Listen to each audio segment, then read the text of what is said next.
Hello, welcome back to All About Russia. Today we're going to be looking at one of the people on the periphery of modern Russia, the Altai. The Altai, or in their native tongue Altai, derive their name from and can be largely found in the Altai Mountains, which act as a border and a crossroads for Russia, China, Mongolia and Kazakhstan. The word Altai comes from the Proto-Turkic for golden. The Altai themselves often refer to themselves as the Altai Kizi or Altai people. This, in turn, translates their full name into the pretty epic sounding People of the Golden Mountains. The Altai can largely be found in their own republic, the Altai Republic, but can also be found in significant numbers in the Altai Krai, in the Kemerovo Oblast, and in the Novosibirsk Oblast. Sadly, even in their own republic, they do not constitute the majority, and their total population within the Russian Federation stands at a little under 75,000. Whilst most Altai reside in Russia, small communities can be found in Mongolia, China and Kazakhstan respectively. Historically, the Altai have been divided by geography, which has led to both a linguistic and cultural difference between the northern and southern Altai peoples. The Altai can thus be subdivided into two groups. These groups respectively can be further subdivided, with the Tuluts, Telengits and Altai Kizi being classed as southern Altai, whilst the Kumandins, Chelkins and Turbulas are categorized as northern Altai. All of these subgroups can be further divided based on clan associations. For added confusion, historically some of these sub-ethos groups have actually been divided and separated as different ethnic groups altogether. As discussed in our Altai Republic video, check that out if you haven't. The Altai are an arguably Turkic people and speak a Turkic language.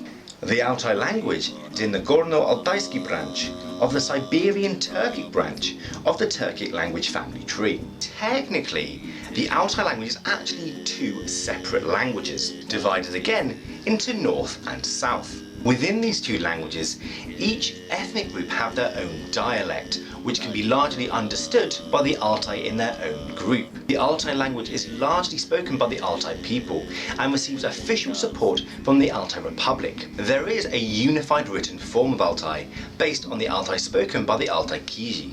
It uses a Cyrillic script which it has since 1944, and for those of you interested, sounds a little like this. Иисус оның ары айтты. Бир кишиде эки уул болгон. Кичүүсү адазын айткан. Ада, жөөжөгөрдөн жетишер үйлүмдү меге беригер.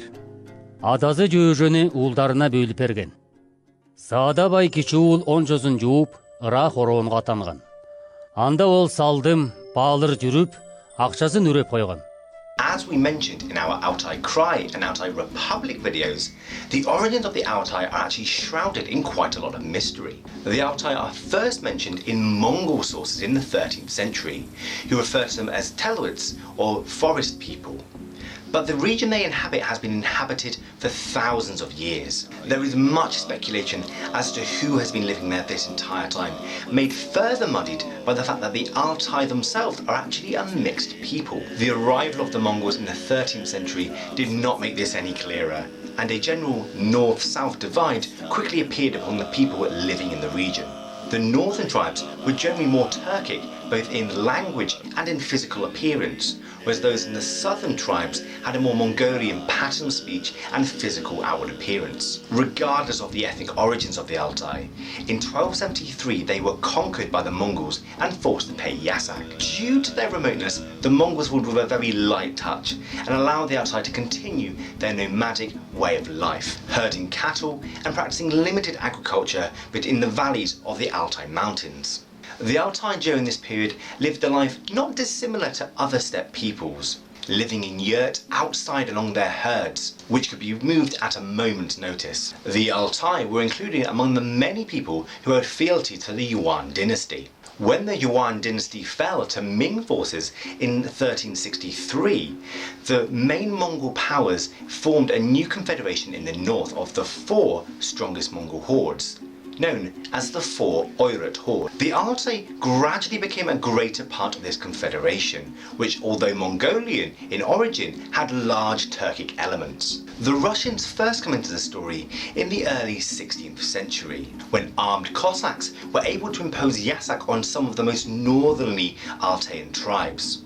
The Russians referred to these people as Oirots, possibly based on the fact they were part of this Oirat confederation. This name would stick around for several hundred years. Over time, the Altai became more and more involved into the day-to-day running of the Four Oirat Horde, and the Altaians were regularly drawn into the machinations of their leadership. The constant fighting across much of Central Asia caused a drain not only of manpower of the Altai, but also their resources, with more furs, honey, and cattle being demanded by their overlords. It's important to bear in mind that whilst we think of the Altai today as one people, for most of their history they've never existed. Who we consider the Altai today have historically been separate individual tribes. Whilst they may have spoken similar languages and had shared cultural values and even the same overlords, they were in fact separate tribes. The rise of the Zungar Khanate in 1634 brought shockwaves to the Altai people. This new Mongolian power quickly subdued the Four Oirat Horde and very soon took control of their vassals, including the Altai. This actually led to an increased demand on the Altai people. Conflicts with the Qing Chinese cost thousands of Altaian lives as the banners were called again and again and again. Furthermore, as part of a policy of pacification led by the Zungar, many of the Altaian people who historically had roamed in what we consider now the Altai Krai were actually driven further south and cemented in what we now consider the Altai Republic. This in turn left a lot of their lands depopulated and open to foreign expansion. With the start of the 17th century, Russian prospectors, traders and settlers started to move in to this depopulated region. This in turn led to both trade and conflict with the Altai tribes in the region. This exchange was, however, a largely negative experience for the Altai, with outbreaks of smallpox and a growing addiction to vodka being prevalent among the Altaian community. Furthermore, fortifications and checkpoints were soon established by the Russians to limit the free movement of the Altaian people. In 1756, in the face of a genocidal campaign against them, the Zungar and their Altai subjects swore fealty to the Russian crown. This formally put the Altai as servants of the Tsar, and a further influx of Russian settlers and prospectors moved into the Altai region. This also saw the influx of some religious minority groups from Russia itself, such as the Old Believers and German Mennonites. This outside pressure grew even more prominent in the 19th century, when Altaian culture and religious beliefs began to be actively opposed by the state. Several missions were launched into the Altai region to convert the Altai to Orthodox Christianity, achieving great success. Faced with the destruction of not only their way of life, but their cultural identity and even religious beliefs, something had to give. In the early 20th century, a new belief sprang up among the Altai people: Burkhanism. The Burkhanist movement was both a religious reawakening as well as a cultural revolution for the people of the Golden Mountains. The Burkhanist faith rejected the Russian order of things and celebrated the differences among the different peoples of the Altai Mountains. This actually has an odd parallel with the ghost dance movement seen in America in the 1870s, both being a religious awakening in the face of outside pressure. This belief grew and grew among the Altai people, and with the coming of the 1917 Russian Revolution, the people of the Altai formed together to create a separate Oirat state which supported the Mensheviks. Finding themselves on the losing side of the Russian Civil War, the Altai faced a new period of discrimination against them. Whilst given an autonomous oblast in according to Soviet philosophy on national minorities, the Altai way of life was slowly eradicated, driven away from a nomadic existence and forced to stay on settled farms. What's more, their historical lands were designated a place of exile for the enemies of the state, and hundreds of other ethnicities were poured into the region to work as slave labour or in gulags.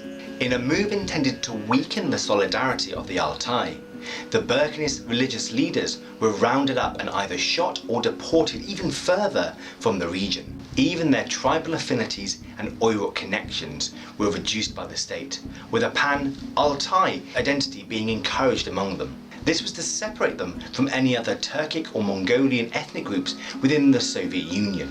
During the Second World War, many Altaian men and women went to fight in the West. Many more remained in the region to keep the mines and farms running.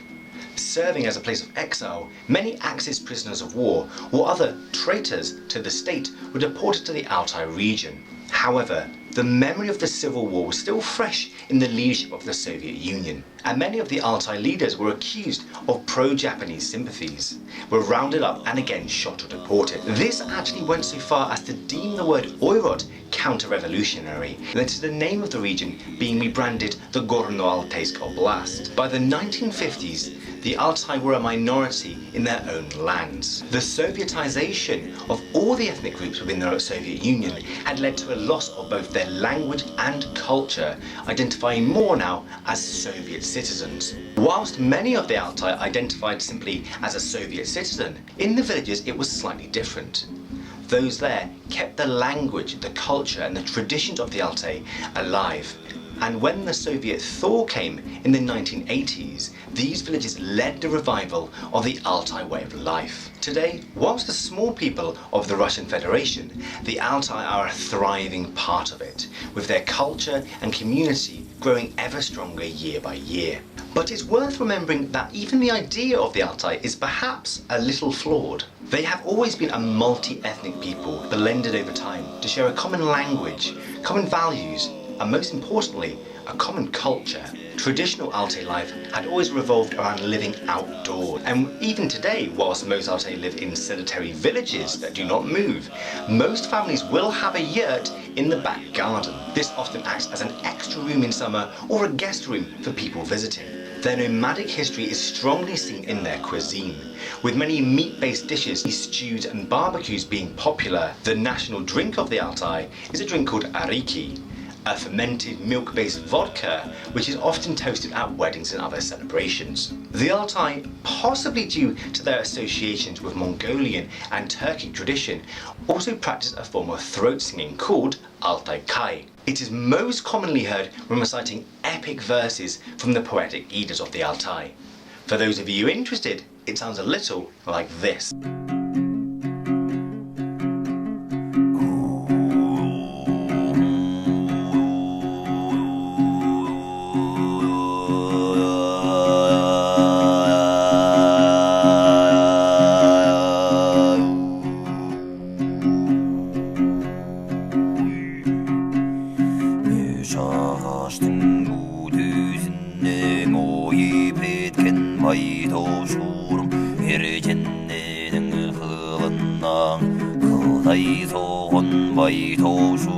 Traditional Altai clothing is a blend of practicality for living in the mountains, as well as clearly orientally inspired Asian robes. The style for men and women is quite similar, with fur and wool being very commonly used as they were easy to get hold of. There has, historically, been a slight difference in the clothing worn by the northern and southern Altai tribes, with the northern tribes using more hemp and flax in their clothing. Furthermore, women from the northern tribes more commonly wore scarves rather than hats. The modern Altai, of course, wear modern clothing, and this traditional garb is normally reserved for special occasions such as ceremonies and weddings. The Altai have many cultural festivals that celebrate the changing of the seasons. Jazilbir, welcoming the summer, Seribir, welcoming the autumn, and the Lunar New Year being celebrated as Chagabaryam. Interestingly, since 1998, the biennial El Oyin festival has been held, serving as a hotspot and focus for Altaian cuisine, culture, notably horse riding and storytelling. As mentioned earlier, most Altai people are Russian Orthodox. However, a significant minority still follow their shamanic beliefs and worshipping their ancestors and local spirits as well. Many also follow the Birken faith, a blend of the aforementioned shamanic beliefs as well as some Buddhist philosophy. The Birkenist religion, called Akyang, contains the idea that there are three worlds: an upper world, a lower world and a middle world where we reside. What is interesting is it features a pantheon of deities and spirits, many of who feature in Altai storytelling or are even figures from history. Akbar Khan is said to be the lord of the highest world, with Altai's being the lord of the middle world. Interestingly, there is also a figure which serves as the summary of the Altai collective's consciousness, called Amrsana. Fascinatingly, this is an actual historical figure, a Mongol Oirot prince from the 18th century. Additionally, the Altai stones, a collection of carved monuments scattered around the Altai region, dating from circa the 4th century BC, are thought to be the remnants of spirits and ancestors of the Altai. In fact, the legacy of the Altai cultural and religious history plays a big role in their relation with the Russian state. The Siberian Ice Maiden, discovered in 1993 in the Altai region, is another remnant from around the 4th century BC with huge cultural significance to the Altai. The maiden, who was likely a Scythian princess or high priest, the Altai believe should not have been disturbed from her burial place, and say that she would unleash a terrible curse on the region until she is put back there. Now, not to spook you, but when she was unearthed, there was terrible flooding and hailstones in the region. In 2012, the Siberian Ice Maiden, also called Princess Okuka, was returned to the Altai region, and she now rests in a museum in Gorno-Altaysk. However, some Altai are still unhappy at this arrangement and believe that until she is reinterned into the earth, the curse will persist. To conclude, the Altai are a fascinating people formed over centuries of blending of different groups in the Altai Mountains. Theirs is a land of mountains and mystery, something we can still see in their beliefs, culture and mythology. Thank you for watching. My name was Andrew. Up next are the Avars. Пока!